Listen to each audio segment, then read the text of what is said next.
Good evening रेखा, good evening राखी।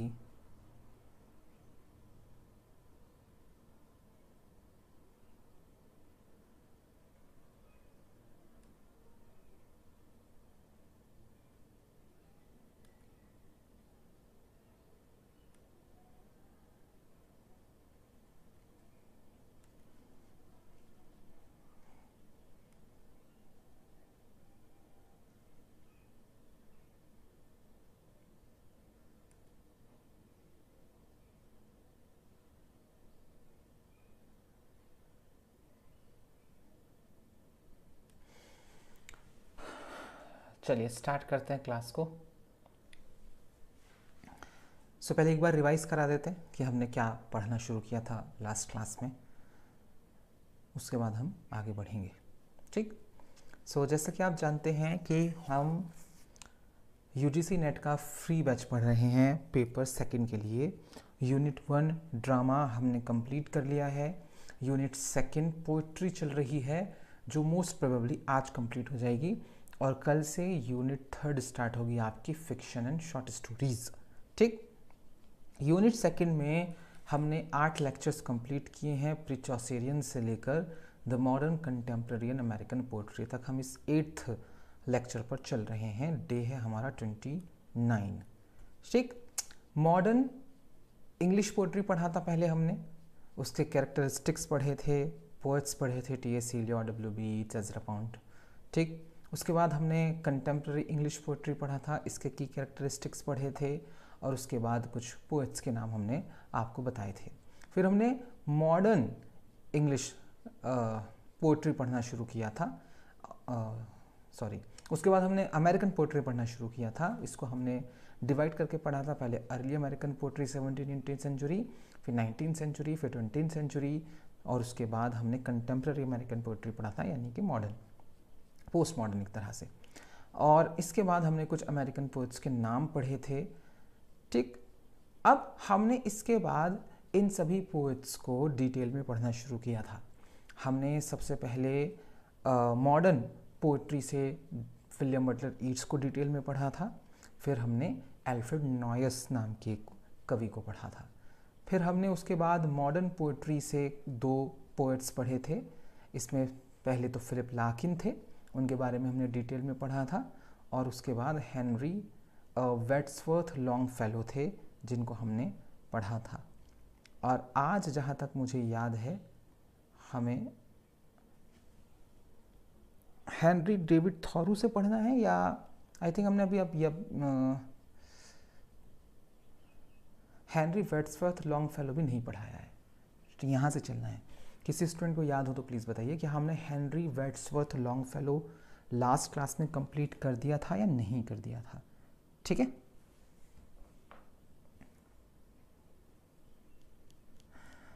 वालेकुम अस्सलाम। Test Mintu जी, test हमारा, क्योंकि जैसे आज हमारा यूनिट सेकंड कंप्लीट हो जाएगा, तो टेस्ट मोस्ट प्रोबेबली हम रखते हैं वेडनेसडे को। ठीक है।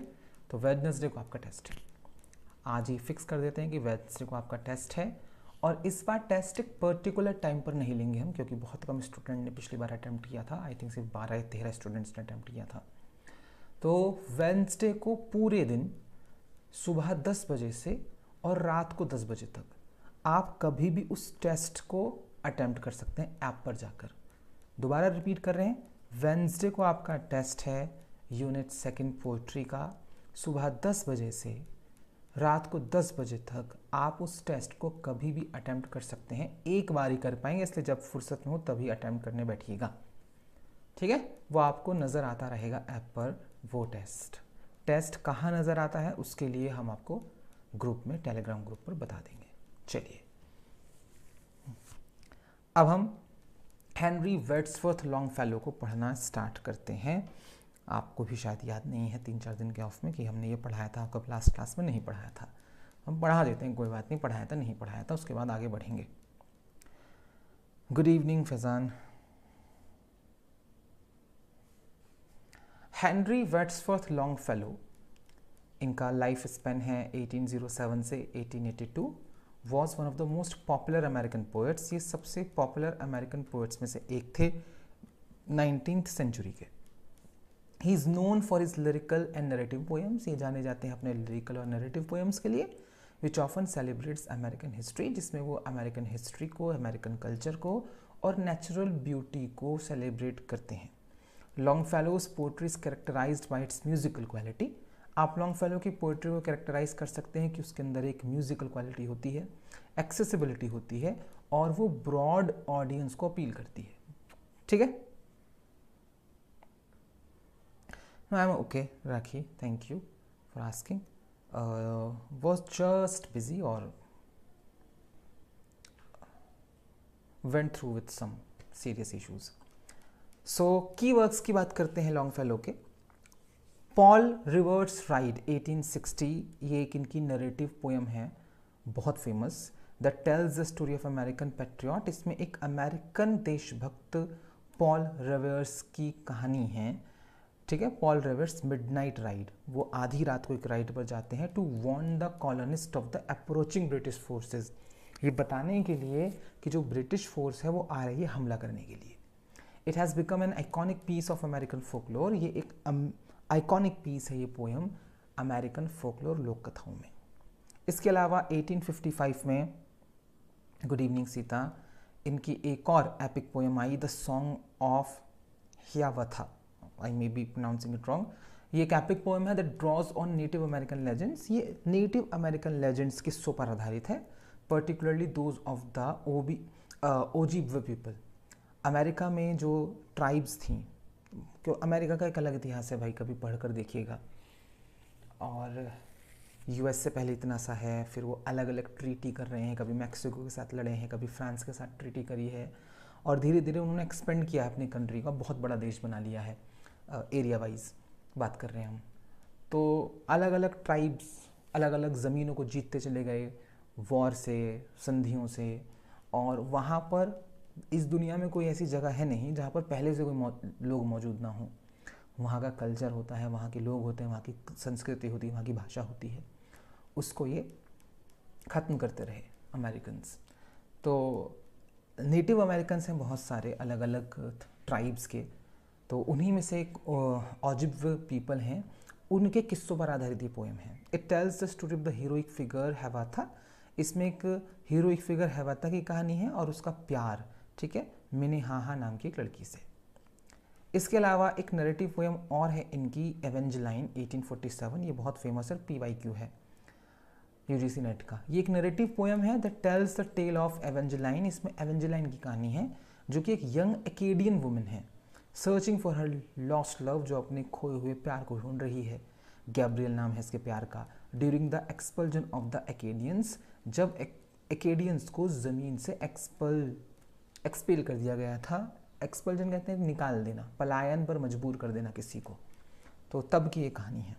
इसके अलावा इनकी एक नरेटिव पोएम है the courtship of miles Standish, ये प्लाईमाउथ कॉलोनी के शुरुआती दिनों पर आधारित है, focusing on the love triangle between miles Standish. इसमें एक लव ट्राइंगल दिखाया है 3 किरदारों के बीच में, एक तो माइल्स स्टैंडिश है, एक जॉन एल्डन है और एक प्रिसिला मोलिनस है। ठीक है, स्टाइल एंड थीम्स की बात करें लॉन्गफेलो की,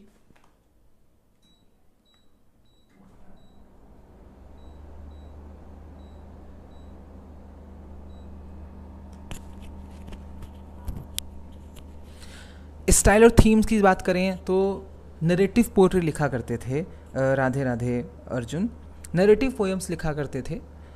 Longfellow excelled in telling stories through verse, इन्होंने निपुणता हासिल कर ली थी कि ये कहानियाँ सुनाया करते थे वर्स के ज़रिए। Often drawing on historical events, प्रायः ये ऐतिहासिक घटनाओं पर कविताएं लिखते थे, फोकलोर लोक कथाओं पर बहुत लिखते थे और लेजेंड्स पर, किस्सों पर। लिरिसिज्म इनके स्टाइल एंड थीम्स का अगला पॉइंट है। His poems are noted for their melodious and rhythmic quality, जैसे कि ऊपर भी बताया कि म्यूजिकलिटी के लिए जाने जाते हैं इनकी कविताएं, बहुत ही रिदमिक और बहुत ही मेलोडियस लिखते थे, making them enjoyable to read aloud. इनकी कविताओं को जब आप ज़ोर ज़ोर से पढ़ेंगे तो आप इन्जॉय करेंगे। पैट्रियोटिज्म एंड अमेरिकन आइडेंटिटी, ये जब कविताएं लिखते थे तो उसमें देशभक्ति होती थी और अमेरिकी पहचान पर लिखते थे। Longfellow's work often reflects his deep love for his country. इनकी रचनाओं में जो ये प्यार है इनका अपने देश के लिए, उसको आप बहुत आसानी से देख सकते हैं इन कविताओं में, और उसके इतिहास को। Contributing to the shaping of American national identity, इनका एक योगदान है कि इन्होंने अमेरिकन राष्ट्रीय पहचान के बनने और उसको आकार देने में एक अहम योगदान दिया है। ठीक है, तो कोई भी नेशनल आइडेंटिटी ऐसे ही नहीं बन जाती। ये हमने आपको पहले भी समझाया था जब हम आपको ब्रिटिश लिटरेचर पढ़ा रहे थे पिछली कुछ क्लासेस में। हमने आपको बताया था कि इंडिया में भी हमने तब तक मांग नहीं करी आज़ादी की जब तक हमारे अंदर एक नेशनल आइडेंटिटी पैदा नहीं हो गई। और नेशनल आइडेंटिटी जो है वो पैदा होती है जब लोग बाहर जाते हैं, दूसरे कल्चर से उनका सामना होता है, ख़ासतौर से किसी ऐसे कल्चर से जिसकी नेशनल आइडेंटिटी पहले से मौजूद हो। तो जब भारत के कुछ लोग विदेशों में पढ़ने गए, ठीक है, और वहाँ पर जाकर नेशनल आइडेंटिटी को देखा, तो वो उन्होंने यहाँ पर आकर उसके लिए काम करना शुरू किया। ठीक है, तो उसी तरह का एक योगदान लॉन्गफेलो का है। दूसरा है थीम, यूनिवर्सल थीम्स पर लिखते थे। While grounded in specific cultural context, कविताएं पढ़ेंगे तो एक स्पेसिफिक कल्चरल संदर्भ नज़र आएगा कि अमेरिकन कल्चर पर लिख रहे हैं, अमेरिकन फोकलोर पर लिख रहे हैं, लेकिन इनकी कविताएं प्रायः यूनिवर्सल थीम्स को एक्सप्लोर करती थी, जैसे कि प्यार पर लिखा है, लॉस पर लिखा है, हीरोइज्म पर लिखा है, और समय के गुजरने पर लिखा है, पैसेज ऑफ टाइम पर लिखा करते थे। ठीक है, इंग्लिश लिटरेचर सारी पीडीएफ्स टेलीग्राम ग्रुप पर हैं, अगर आपने ग्रुप ज्वाइन नहीं किया तो वहाँ पर सारी पीडीएफ्स मौजूद हैं।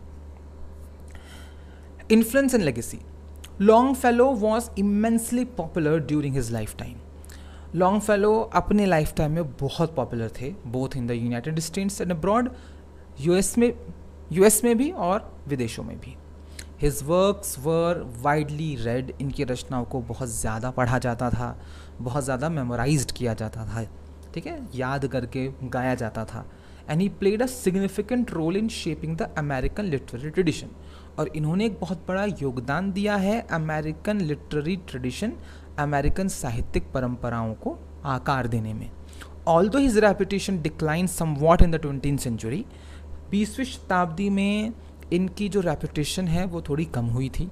ही रिमेन्स अ की फिगर इन अमेरिकन लिटरेचर, लेकिन ये फिर भी एक महत्वपूर्ण शख्सियत रहे हैं अमेरिकन लिटरेचर के।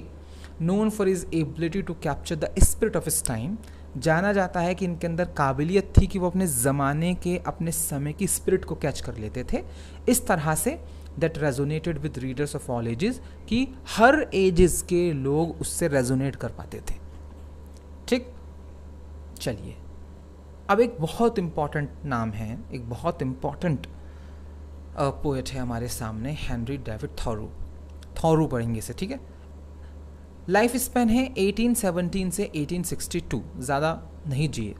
ये एक अमेरिकन एसेइस्ट थे, अमेरिकन पोएट थे, नेचुरलिस्ट थे और एक फिलोसोफर थे।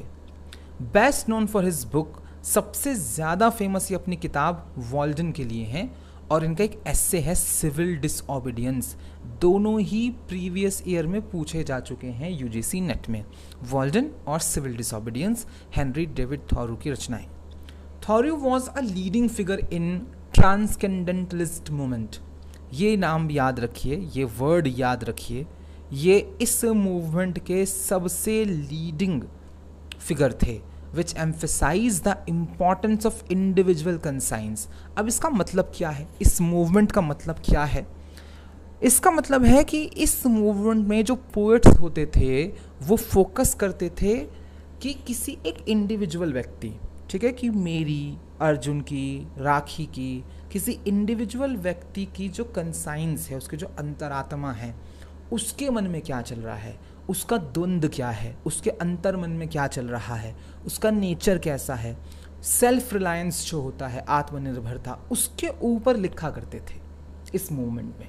और ये इस मूवमेंट के सबसे बड़े कवि हैं। His writings have had a lasting influence on environmentalism. इनका एक बहुत बड़ा योगदान है और बहुत ज़्यादा प्रभावित किया है इनकी रचनाओं ने। एक तो एनवायरमेंट पर बहुत लिखा इन्होंने, सिविल राइट्स पर बहुत लिखा और इंडिविजुअलिज्म पर लिखा, जो कि ट्रांसकेंडलिस्ट मूवमेंट से जुड़ता है। की वर्क्स की बात करते हैं, इनकी मुख्य रचनाओं की बात करते हैं, सबसे पहला है वॉल्डन 1854। ये थॉरियो की सबसे फेमस रचना है। Walden is a reflection on simple living in natural surroundings. इस रचना में, इस वर्क में जो थॉरियो हैं वो ये बताते हैं कि नेचुरल सराउंडिंग्स के इर्द गिर्द आप सिंपली एक साधारण जीवन कैसे बिता सकते हैं। The book is based on is 2-year experiment. ये किताब इनके 2 साल के एक्सपेरिमेंट पर बेस्ड थी, जो ये 2 साल इन्होंने बिताए थे एक स्मॉल केबिन में, एक छोटे से लकड़ी के केबिन में। ही बिल्ट नियर वॉल्डन पॉन्ड इन कॉनकॉर्ड, जो इन्होंने बनाया था वॉल्डन पॉन्ड नाम के एक तालाब में, कॉनकॉर्ड नाम के एक गांव में, मैसाचुसेट्स में। It explores themes of self sufficiency. इस किताब में वो बात करते हैं सेल्फ सफिशिएंसी की, कि हमारे लिए मैं, मेरे लिए मैं सफिशिएंट हूँ, ठीक है, हमें किसी की ज़रूरत नहीं है। द ब्यूटी ऑफ नेचर पर लिखते हैं, and the quest for personal fulfilment, और लिखते हैं कि पर्सनल फुलफिलमेंट की क्वेस्ट पर, ठीक है।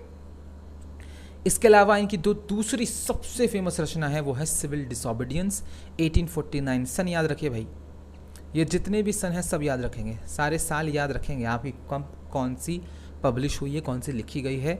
यूजीसी नेट में ये क्वेश्चन पूछे जाते हैं 10 से 15 के बीच, कि इसको क्रोनोलॉजिकल ऑर्डर में लगाइए कि कौन सा पहले पब्लिश हुआ, कौन सा बाद में पब्लिश हुआ। इस राइटर की 5 रचनाएं हैं, क्रोनोलॉजिकली ऑर्डर में लगाइए पब्लिश होने के ईयर से। तो ये सब याद रखना है आपको, ठीक है, ये मेहनत आपको करनी पड़ेगी यूजीसी नेट के लिए। ओरिजिनली पब्लिश्ड एज, ओरिजिनली ये भी PYQ है, ध्यान से सुनिए। ओरिजिनली इसे पब्लिश किया गया था अलग नाम से, इसका शुरुआती नाम था रेजिस्टेंस टू सिविल गवर्नमेंट, ठीक है। इस एस्से को पहले इस नाम से लिखा गया था, बाद में इसका नाम चेंज किया गया, सिविल डिसोबीडियंस रखा गया। This essay argues for the individuals moral duty. इसमें आर्ग्यूमेंट पेश किया गया है, गुड इवनिंग जगदीश। इसमें आर्ग्यूमेंट पेश किया गया है कि किसी इंडिविजुअल व्यक्ति का ये एक नैतिक कर्तव्य है to resist unjust government actions, कि वो किसी भी सरकार के जो अन्यायवादी काम होते हैं वो उनके खिलाफ खड़ा हो। ये हर इंडिविजुअल व्यक्ति की मोरल ड्यूटी है, राइटर के according. Thoreau wrote it in response to his own imprisonment. इस एस्से को थॉरियो ने अपने ही जेल जाने के रिस्पॉन्स में लिखा था, फॉर रिफ्यूजिंग टू पे अ पोल टैक्स। अब इन्होंने एक पोल टैक्स पे करने से मना कर दिया था, that funded the Mexican American war. उस पोल टैक्स से ही मैक्सिकन अमेरिकन वॉर लड़ा जा रहा था। अभी जैसे मैंने आपको बताया कि अमेरिका के इतिहास को देखेंगे आप, और मैं कोशिश करूँगा कोई वीडियो भेज दूँ आपको ग्रुप में उसको समझाने के लिए, तो अगर मुझे मिली तो। यूएसए जब आप स्टार्टिंग का नक्शा देखेंगे तो एक छोटा सा देश नज़र आएगा आपको।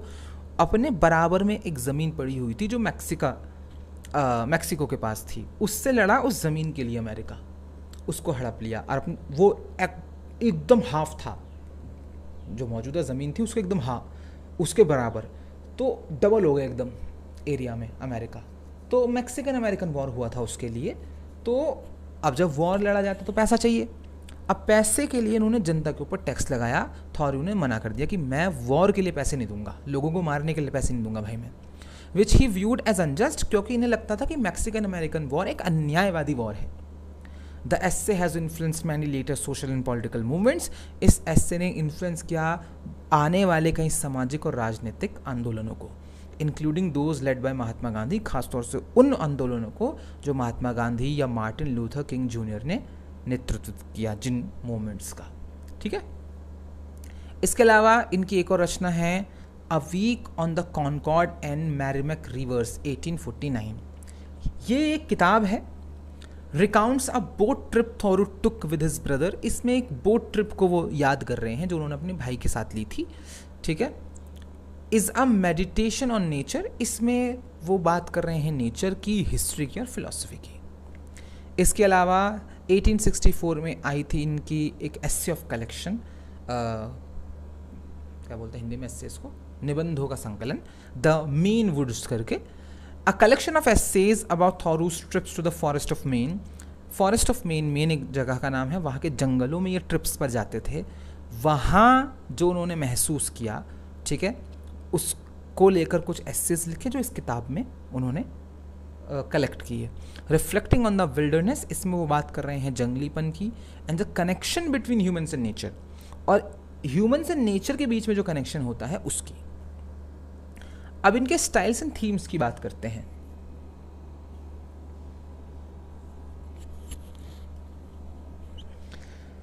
हाँ, अभी एक ऊपर वर्ड आया, ठीक है, ट्रांसकेंडेंटलिज्म, ठीक है, ये ट्रांसकेंडेंटलिज्म मूवमेंट से जुड़े हुए हैं, ये बात तो आपको याद ही रखनी है। एग्जाम में अगर क्वेश्चन पूछ लिया गया कि who is associated with transcendentalism movement among these, उसमें अगर डेविड हेनरी थॉरू का नाम है तो आपका आंसर वो होगा। अब इस मूवमेंट को हमने ऊपर थोड़ा सा बताया, ठीक है, हल्का सा, इसको थोड़ा सा और पढ़ लेते हैं, ध्यान से सुनिएगा। Thoreau was deeply influenced by transcendentalist philosophy. Thoreau बहुत ज़्यादा प्रभावित थे ट्रांसकेंडेंटलिस्ट फिलोसफी से, which emphasize the inherent goodness of people in nature. इसमें एम्फसाइज किया जाता था कि लोग, ठीक है, और नेचर, ठीक है, वो अच्छे हैं और उनकी अच्छाई पर जोर दिया जाए।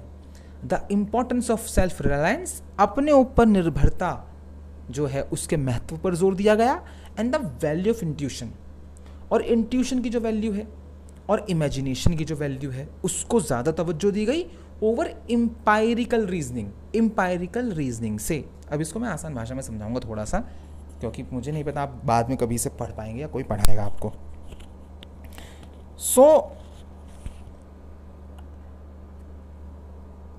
एक एम्पायरिकल रीजनिंग नाम का एक शब्द है जो आपको यहाँ स्क्रीन पर नजर आ रहा है, हम हाईलाइट कर देते हैं।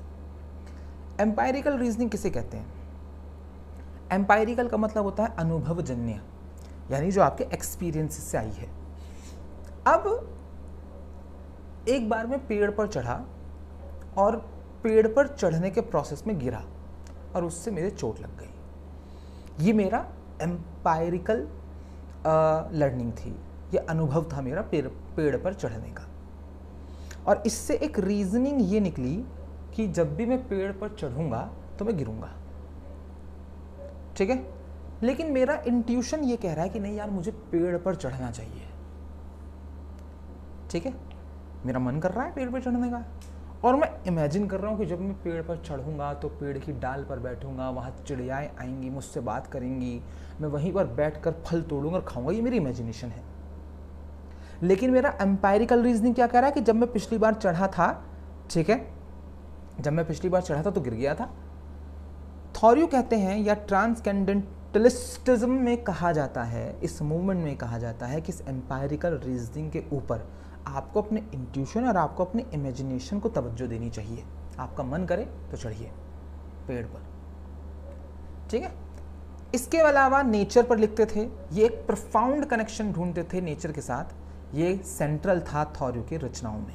ही viewed nature as a source of spiritual, वो नेचर को देखते थे कि नेचर सोर्स है आध्यात्मिक और बौद्धिक नरिशमेंट की, और उनको लगता था that spending time in natural world, कि नेचुरल वर्ल्ड में समय बिताकर, ठीक है, या समय बिताना was essential for personal growth, ये बहुत ही ज़रूरी था पर्सनल ग्रोथ के लिए, किसी भी व्यक्ति के लिए। ये हेनरी डेविड थॉरू की पिक्चर है, असली पिक्चर उनकी, ठीक है। इंडिविजुअलिज्म की बात करते हैं। अब इनके स्टाइल्स एंड थीम्स से इंडिविजुअलिज्म जुड़ा है। Thoreau advocated for living according to one's own principles. Thoreau जो हैं वो समर्थन करते थे for living according to one's own principles, कि किसी व्यक्ति को अपने सिद्धांतों के अकॉर्डिंग जीवन जीना चाहिए, rather than conforming to societal expectations, ना कि वैसे जीवन बिताएं जैसे कि सोसाइटी एक्सपेक्ट करती है आपसे। सोसाइटी मुझसे एक्सपेक्ट कर रही है, ठीक है, कि मैं पढ़ूं, लिखूं, जॉब करूं, शादी करूं, लेकिन मैं कुछ और सोचे बैठा हूं, तो मैं वो करना चाहिए मुझे जो मैं सोचे बैठा हूं, ना कि जो सोसाइटी सोचे बैठी है। His emphasis on personal integrity, ये जोर देते थे पर्सनल इंटेग्रिटी पर, इंडिपेंडेंस पर। ये एक रिकरिंग थीम थी इनकी रचनाओं की, इंडिविजुअलिज्म पर लिखा करते थे। सोशल क्रिटिक एक और थीम है, एक और स्टाइल है इनका। थॉरू वॉज क्रिटिकल ऑफ मटेरियलिज्म। थॉरू जो है वो बहुत ज़्यादा क्रिटिसाइज करते थे भौतिकवाद को, स्लेवरी को और गवर्नमेंट पॉलिसीज़ को। ही कंसिडर्ड इमोरल हर उस पॉलिसी को जो उन्हें लगता था कि मोरल है, नैतिक है। His writing often reflect his desire. इनकी राइटिंग में इनकी वो इच्छा नज़र आती थी कि इनको सामाजिक परिवर्तन करना है, ठीक है। इनका जो बिलीफ था in the power of the individual, कि एक इंडिविजुअल व्यक्ति के अंदर एक ताकत होती है जिससे वो परिवर्तन ला सकता है, ठीक है। इन्फ्लुएंस एंड लेगेसी की बात करते हैं, इनके प्रभाव की। Thoreau's work has had a profound impact on literature. Thoreau की रचनाओं का एक प्रोफाउंड इम्पैक्ट था लिटरेचर पर, फिलॉसफी पर, सोशल मूवमेंट्स पर। इनकी जो रचना है वॉल्डन, उसे माना जाता है एक क्लासिक अमेरिकन लिटरेचर का and a foundational text for environmentalism. और वो एक फाउंडेशनल टेक्स्ट है, PYQ है ये, एनवायरमेंटलिज्म पर एंड नेचर राइटिंग पर। सिविल डिसोबीडियंस की बात करें तो has inspired leaders of non violent resistance movement. जितने भी अहिंसावादी आंदोलन रहे हैं, भले वो हमने महात्मा गांधी का आंदोलन देखा हो, ठीक है, या फिर वो मार्टिन लूथर किंग का देखा हो, या फिर उधर हमने नेल्सन मंडेला का देखा हो, ये जितने भी नॉन वायलेंट रेजिस्टेंस मूवमेंट्स थे, उन सभी की प्रेरणा इस एक पर्टिकुलर एस्से ने दी थी पूरी दुनिया में। थॉरूज आइडियाज अबाउट सिंपल लिविंग, थॉरू के जो विचार थे साधारण जीवन जीने के, सस्टेनेबिलिटी के, मोरल इम्पेरेटिव के, टू रेसिस्ट इनजस्टिस, कि आपको अन्याय के खिलाफ विद्रोह करना है, continue to resonate in contemporary discussions. ये अभी भी हम रेजोनेट करते हैं आपके और मेरे दौर में, जब भी डिस्कशन होता है सिविल राइट्स का या एनवायरमेंटल एथिक्स का, ठीक है। चलिए एक लास्ट पोएटिस के बारे में हम पढ़ेंगे, सिल्विया प्लैथ, जो अमेरिकन पोएट हैं, बहुत बड़ी। सुनिएगा इनके बारे में।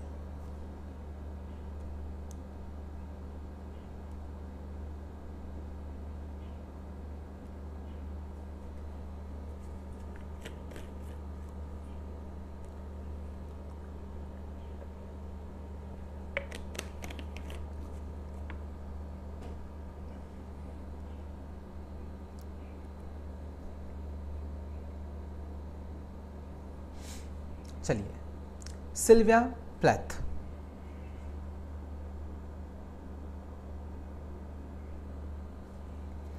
सिल्विया प्लैथ, इनका जो लाइफ स्पैन है वो है 1932 से 1963। ये एक अमेरिकन पोएट थी, नॉवेलिस्ट थी, शॉर्ट स्टोरी राइटर थी, whose work is known for its intense emotional depth. इनकी रचनाएं जानी जाती हैं इमोशनल डेप्थ के लिए। Exploration of personal and psychological trauma, अपनी रचनाओं में एक्सप्लोर करती हैं पर्सनल और साइकोलॉजिकल ट्रॉमा को, and vivid often disturbing imagery, और इनकी रचनाओं में बहुत ही डिस्टर्बिंग इमेजरी होती है। She is one of the most celebrated figures in 20th century literature. ये 20वीं शताब्दी के साहित्य की सबसे सेलिब्रेटेड शख्सियतों में से एक है, and is often associated with the confessional poetry movement. और एक पोएट्री मूवमेंट आया जिसमें कवि कन्फेस करते थे अपनी ज़िंदगी को लेकर, जैसे पिछली कुछ क्लासेस में कमला दास का जिक्र हो रहा था लाइव क्लासेस में। तो जो वो पूरा मूवमेंट है जिसमें कवि जो है वो अपनी लाइफ को कन्फेस कर रहा है कि हाँ मेरे साथ ये हुआ है, हाँ मैंने रेप का सामना किया, हाँ मेरे पति ने मुझे मारा, हाँ मेरे पिता ने मुझे बेच दिया। वो जो कन्फेस करते थे कवि, वो जो पूरा मूवमेंट था वो इससे जुड़ी है, और शायद ये पहली मुख्य आवाज़ है उसकी। विच एम्फेसाइज द पर्सनल, इसमें जोर दिया जाता था, एम्फेसाइज किया जाता था पर्सनल और प्रायः ऑटोबायोग्राफिकल कंटेंट को कवि के जीवन की, ठीक है। यस अर्जुन। की वर्क्स की बात करें, द बेल जार 1963, बहुत इंपॉर्टेंट क्वेश्चन है, ध्यान से सुनिएगा। एक सिल्विया प्लैथ का इकलौता नॉवल है ये, द बेल्स जार। ये क्वेश्चन है, is a semi autobiographical account, इसमें आधी कहानी इनकी है, ठीक है। Young women's descent into mental illness, इसमें एक जवान महिला दिखाई है किस तरह से उसका पतन होता है मेंटल इलनेस की तरफ। द प्रोटैगनिस्ट है एक नायिका जिसका नाम एस्थर ग्रीनवुड है, स्ट्रगल्स विद सोसाइटल एक्सपेक्टेशंस, वो संघर्ष कर रही है कि सोसाइटी, समाज उससे कुछ उम्मीदें लगाए हुए है। एक तरफ उसकी पर्सनल आइडेंटिटी है, ठीक है, फिर डिप्रेशन है। रिफ्लेक्टिंग प्लाथ्स ओन एक्सपीरियंसेस, ये प्लाथ के खुद के अनुभवों पर आधारित नॉवल है। इसके अलावा Ariel 1965 posthumously publish collections of poems, ये कलेक्शन ऑफ पोएम्स है और सिल्विया प्लैथ के मरने के बाद पब्लिश हुआ।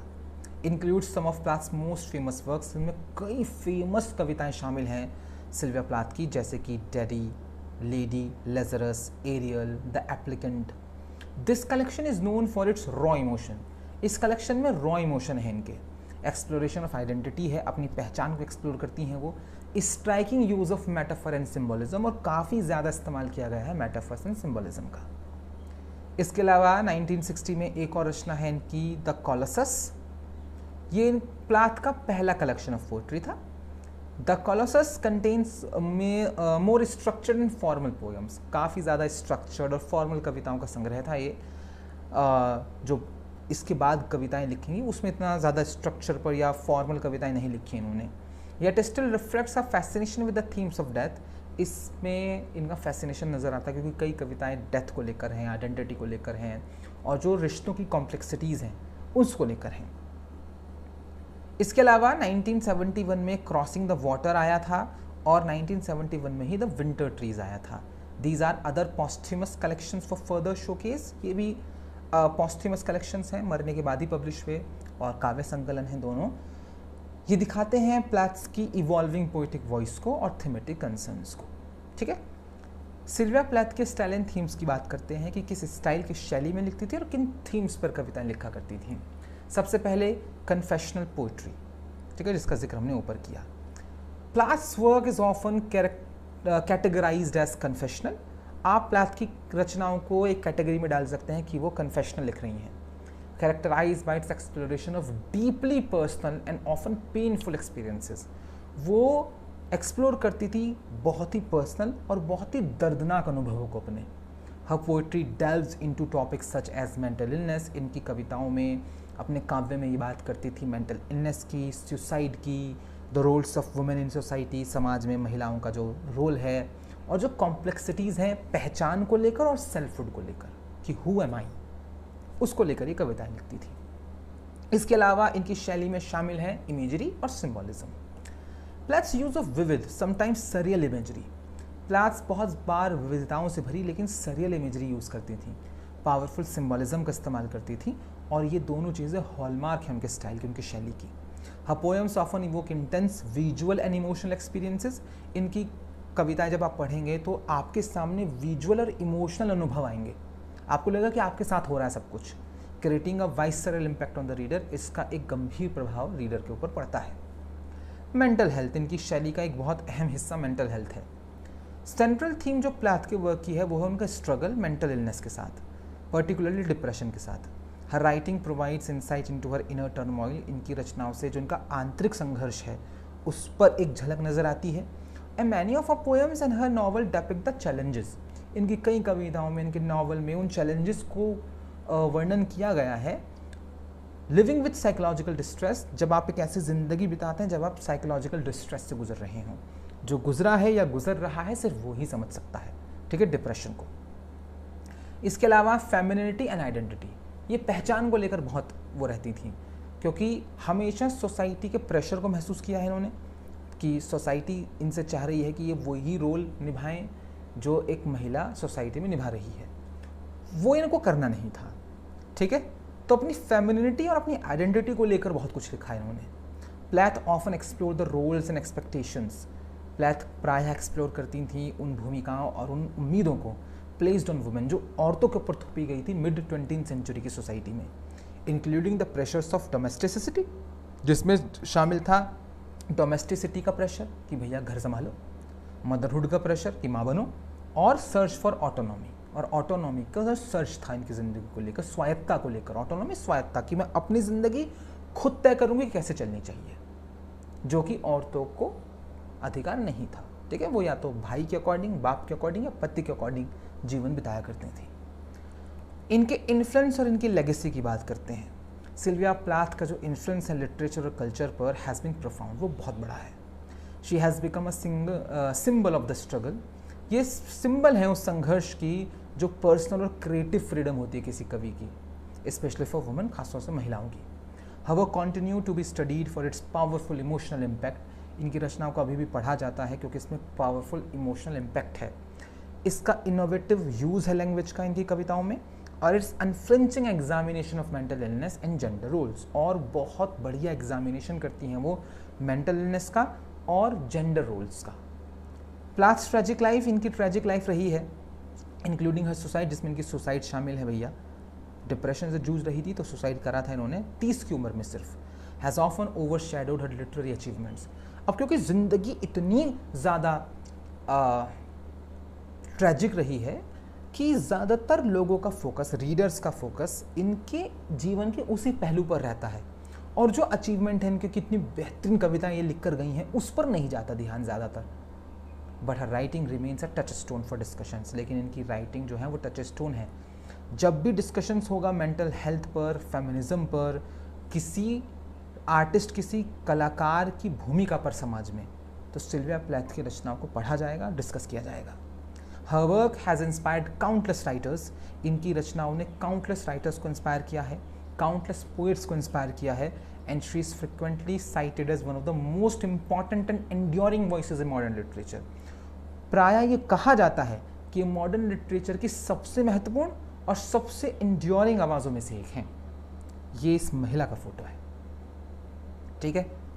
अगर आप चेहरा देखकर किसी इंसान की पर्सनैलिटी को पढ़ने का हुनर रखते हैं तो इनके चेहरे से जब भी इनकी किसी भी फ़ोटो को देखा जाता है तो ऐसा लगता है कि yes, she was dealing with some serious shit in her life, ठीक है। बहुत डिप्रेस्ड लाइफ थी, और जितना सिल्विया प्लैथ को हमने पढ़ा है तो हमें ऐसा लगता है कि जब आप किसी ऐसी सिचुएशन में आते हैं ना कि when you know you have a talent, when you know कि यू आर टैलेंटेड, लेकिन आपके आसपास के सर्कमस्टांसेस ऐसी हैं कि आप उस टैलेंट का या तो यूज़ नहीं कर पा रही हैं, अगर यूज़ कर पा रहे हैं उस टैलेंट का तो आप प्रेशर में हैं, ठीक है, सोसाइटी के एक्सपेक्टेशंस के, या फिर आपको ऐसा लग रहा है कि आपको वो सब नहीं मिल पा रहा है जो आप डिज़र्व करते हैं। उस तरह का जो डिप्रेशन क्रिएट होता है वो सिल्विया प्लैथ की लाइफ में नज़र आता है। किसी भी पोएम को पढ़ेंगे इनकी, वो साफ नज़र है। ख़ासतौर से जो लड़कियां हैं, ख़ासतौर से औरतें हैं, जैसे हमारी बहुत सारी स्टूडेंट्स हैं यूपी टीजीटी पीजीटी के बैचेस में, जो सिर्फ इसीलिए यूपी टीजीटी पीजीटी की तैयारियां कर रही हैं because they want to prove themselves.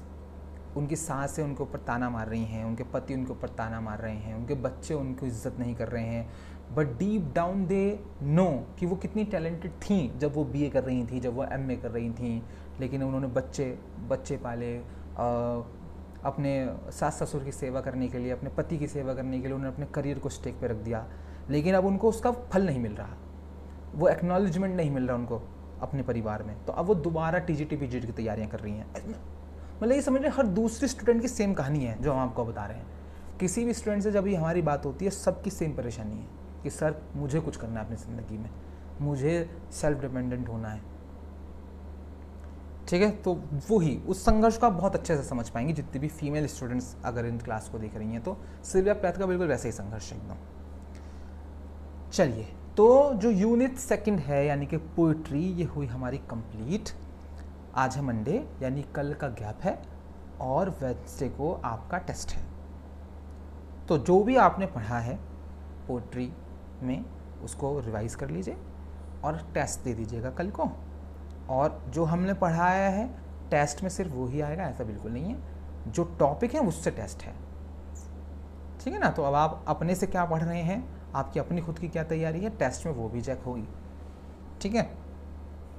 चलिए, अब आप गूगल प्ले से हमारा ऐप डाउनलोड कर लीजिएगा ऑरेटर इंस्टीट्यूट का, वहीं ऐप पर टेस्ट होगा, ठीक है। तो सबसे पहला काम तो आज आपका यही है कि आप ऑरेटर इंस्टीट्यूट का ऐप डाउनलोड कर लीजिए। गूगल प्ले स्टोर पर जाएंगे, ऑरेटर इंस्टीट्यूट सर्च करेंगे, आपको ऐप मिल जाएगा।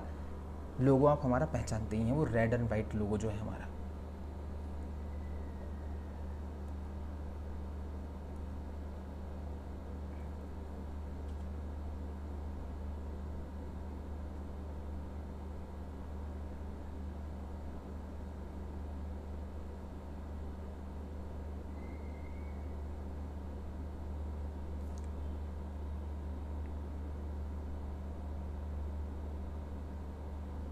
Oh my goodness Lata,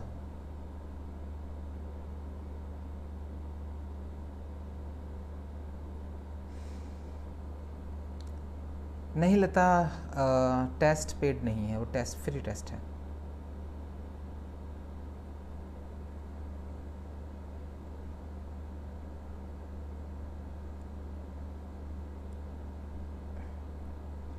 rakhi TGT PGT I think November दिसंबर तक हो सकता है, क्योंकि अभी किसी एक फंक्शन में मुख्यमंत्री थे जहां उन्होंने कहा है सबके सामने कि हम 2 लाख नौकरियां देने वाले हैं बहुत जल्दी, और बहुत एडमेंटली उन्होंने ये बोला है कि मतलब विद इन अ ईयर हम 2 लाख नौकरियां देंगे, ठीक है, जिसमें 60,000 यूपी पुलिस की भर्तियां हैं और बाकी अलग अलग महकमों की।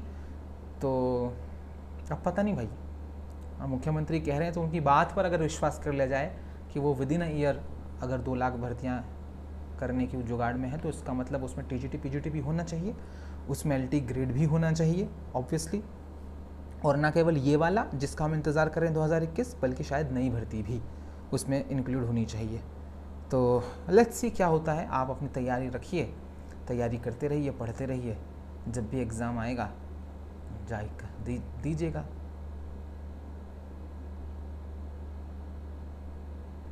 लता आपने भेजा था क्या हमें सिलेबस?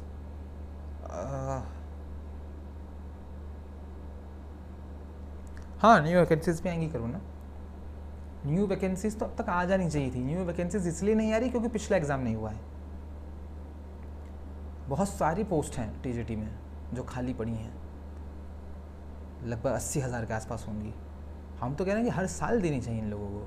पता नहीं क्यों एक ऐसा सिस्टम नहीं बनाते ये लोग, जब आपको पता है कि आपके स्कूलों में 1,00,000 1,50,000 टीचर्स चाहिए, तो हर साल 20-20 हज़ार करके एग्ज़ाम कराइए, ताकि बच्चे का अगर पहले साल ना निकले दूसरे साल निकले, दूसरे साल ना तीसरे साल निकले। 3-3 4-4 साल में एक बार दे रहे हो एग्ज़ाम, वो भी 5-6-10 हज़ार सीट्स पर। पता नहीं क्या है, क्या करना चाह रहे हैं।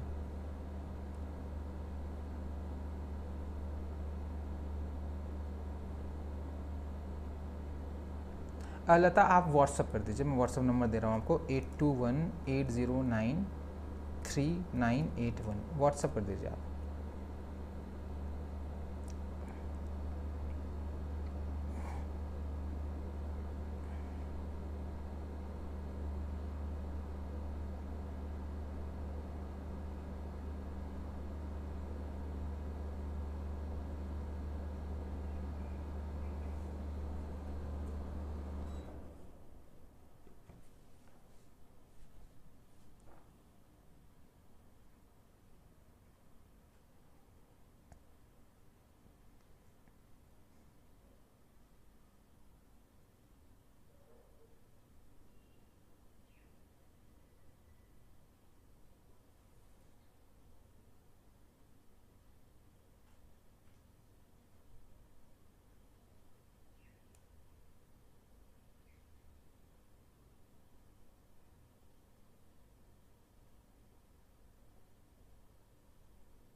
नहीं, बिल्कुल भी नहीं, क्योंकि ये नंबर बहुत सारे लोग चलाते हैं।